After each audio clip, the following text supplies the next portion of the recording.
Hello, friends. Good to be with you again. I'm Flora speaking out.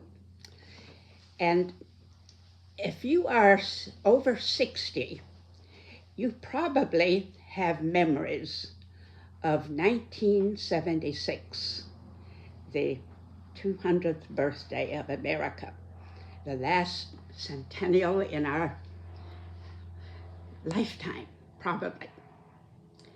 Yeah, I have all kinds of memories. There were bells, fireworks, there were parties. My daughter, who was one of my daughters who was a preteen, reminded me the other day that we had a block party at our home. The whole street, quite a long street, was blocked off from way off from traffic, and we had hours, we neighbors, to chat with each other, to share picnic food, to light lanterns as it got dark, then to go together to a hill promontory outside of town to watch the fireworks. Yeah, the whole nation was celebrating, and countries around the world were celebrating with us.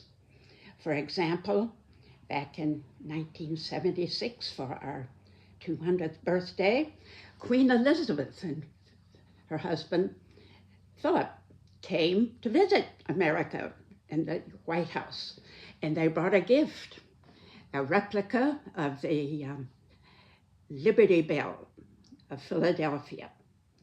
And they presented it to the nation saying, "Long may freedom ring." Isn't that amazing? What would George III have thought of that 200 years earlier? They also brought one of the 3 existing copies of the original Magna Carta as a loan. The Prime Minister of Canada came, bringing with him a gift from Canada, a book of photos, celebrating the longest undefended border in the world between Canada and the United States. And I pray to God it remains undefended. All right, more things happening. The tall sailing ships representing 30 nations from around the world celebrating with us. They're all the tall sailing ships, some of them antique, meeting together in New York Harbor to celebrate our birthday. The actual day itself, July 4th, the President, Gerald Ford, rose before the sun did, went up to Maine, and just as the sun lit the tallest peak in the state of Maine, he was there to help raise the flag to greet the birthday. Then he went to join at Valley Forge in Pennsylvania, an amazing thing that had been going on for a year. It was called the Freedom Wagon Train. Covered wagons, one for each state of the Union, had started months before in the West, the far West, moving east, going about just a few miles a day, in time to converge on the 4th of July at Valley Forge. And President Gerald Ford, recognizing the covered wagon from Michigan, got on it for a while. And then he went, it was a pretty full day for him, to the New York Harbor to welcome the great ships from around the world. And then he rang a bell, a ceremonial bell. He rang it 13 times in honor of the original 13 colonies. And it was synchronized around the nation that as he rung that bell, bells would ring from all the states of the Union. Big bells, little bells. And oh, how we needed those healing bells. You see, back 50 years ago, our nation was still very much in a state of recovery. Yes, it was Vietnam War was at last over with its long agony and death rate. The long drawn out political scandal of Watergate was over. President Nixon had resigned, and we all thank God. Then also winding down the years of uproar, universities in a tumult, people being shot on campuses, revolt, riot, anger everywhere, partly over Vietnam, also partly over the long drawn out agony of trying to get civil rights in all parts of the country, voting rights for the races. That was finally coming to some good conclusions. We now had civil rights enacted as law, Medicare, Medicaid established. At last we felt we could breathe a long, deep breath. And Gerald Ford, perhaps not the greatest of presidents, but a good, decent, honorable man, and Carter, who was to be elected later that year, he was also a good, honorable man. It was a time for the healing of our wounds. All right, now it's 50 years later, and we are facing the 250th birthday of the nation. You're probably hearing quite a lot about it now. And it is not a healing time, is it? Our nation is savagely polarized. The men and women of the administration are neither good nor are they honorable. They have no idea what this nation means, what it's meant to the world, its basic vision of what it is. Even the planning for celebrations are polarized. I've been trying to educate myself exactly who's in charge of this particular birthday of the nation. And as best I can figure it out, there are two groups in charge. One is called America 250, and the other is called Freedom 250. And they are by no means the same. The America 250 is the money given to the Department of the Interior, who plans historical events and events of the meaning of the spirit and vision of America. It's a congressional-based planning.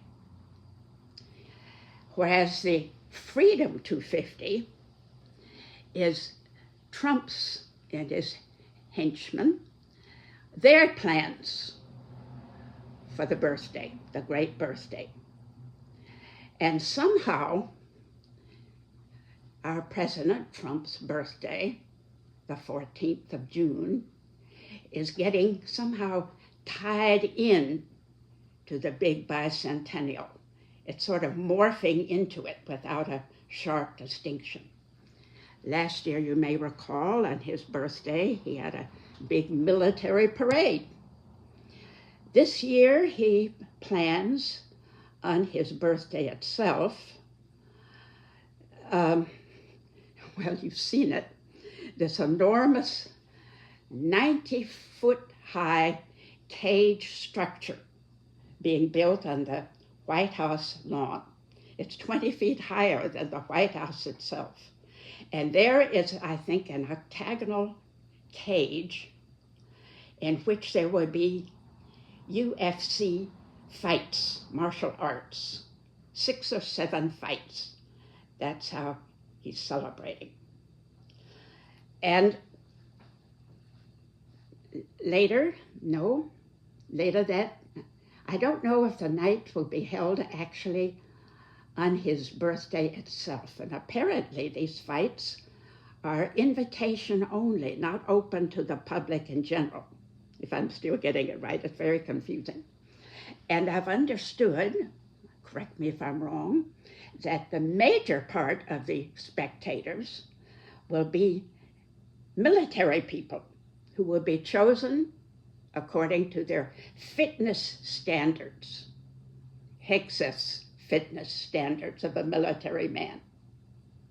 And also, I think on that same time of the fights, there, if you have given $1 million to Trump's Freedom 250, then you were invited to a private reception with the president that night. All right, let's see, what else is he planning? Well, there's going to be Indy car races around the mall. I don't know exactly when they're supposed to begin, on his birthday or the 4th of July. As I said, it's all sort of flowing into each other. So we're not sure if we're celebrating his birthday or the birthday of the nation. Yeah, then there were 16 days of big concerts to be held.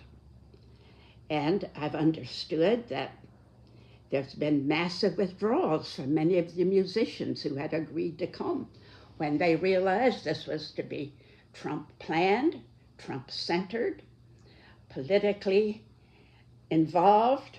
Many have withdrawn from the concerts. Well, when Trump heard that, he decided to cancel most of the concerts and bring only musicians that suited him. And this is what he had to say about it, and I quote, "As the visionary," now this is what he said, "as the visionary behind the great state fair, I'm thinking about bringing the #1 attraction anywhere in the world, who gets larger audiences than Elvis, even in his prime. A man who loves his country more than anyone else, who someday, they say, some say it is the greatest president in history." And then just yesterday, he followed that up with saying,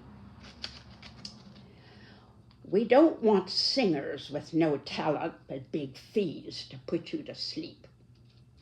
Instead, we've told them all to stay home.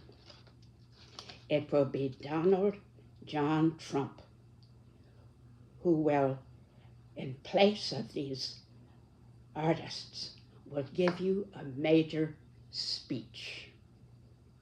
So it's going to be a big rally instead of most of these musicians, with Trump as the major attraction. One doesn't know whether to laugh or to cry. I'm thinking about 50 years from now, the 300th birthday of the United States. My great-grandchildren will all be in their 50s.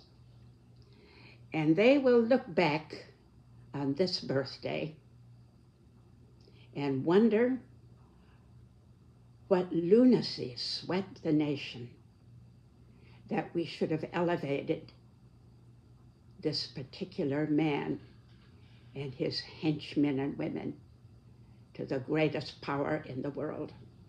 Historians will be writing books and theses about it.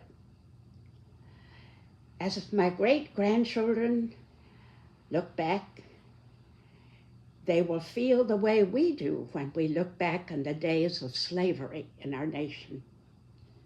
When we look back on the years when we had laws against gay people, or laws against interracial marriages.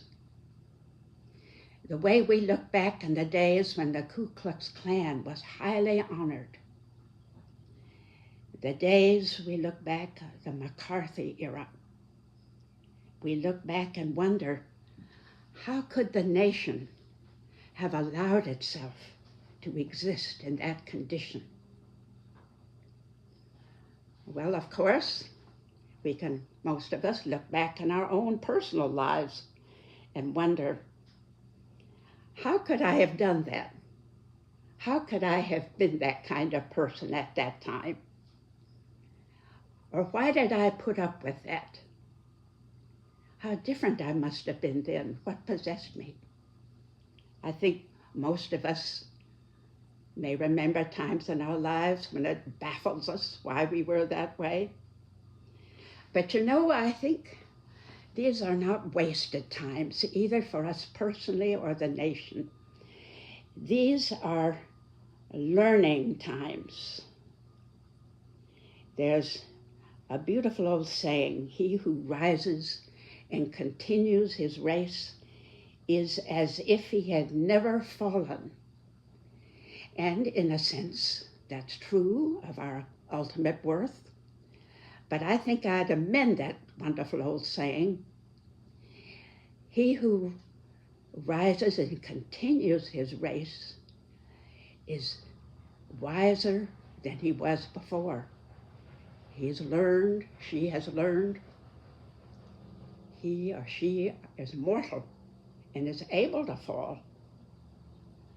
Not perfect, but also learned that he or she, I, you, have been strong enough, courageous enough to stand up again and start moving again.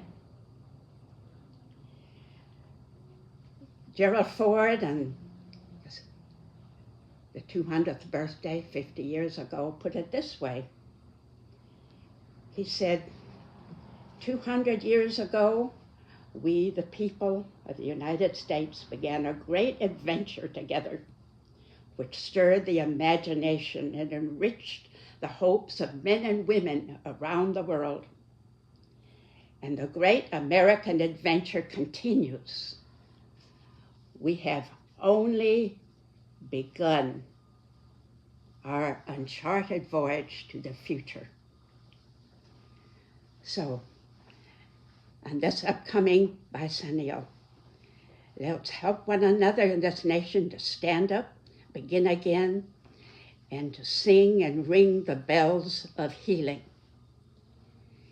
And thank you so much for being with me today. See you next week.